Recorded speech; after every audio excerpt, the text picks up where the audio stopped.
Hello YouTubers, welcome to Blucollection and to another Diecast review. Today I'm going to show you a brand new release from Cars 2 Chase collection of Prince William, number 42.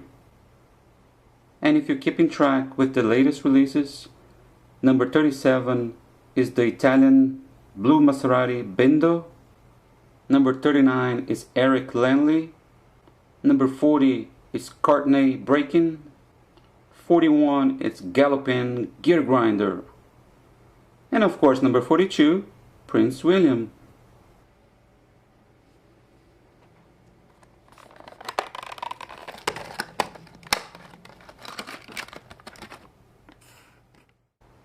This is a 1/55 scale die-cast, original from Mattel, and measures 3 inches and a quarter.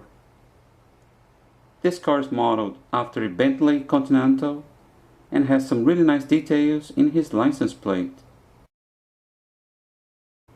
And most important of all over the car, with lines representing the British flag.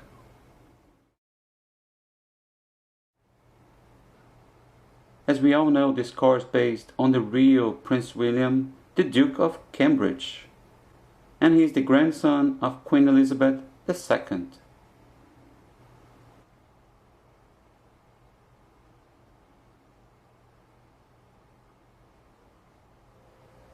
Alright YouTubers, thanks for watching this video, and click on any of these links to watch more videos from Cars 2. Thanks again and see you next time.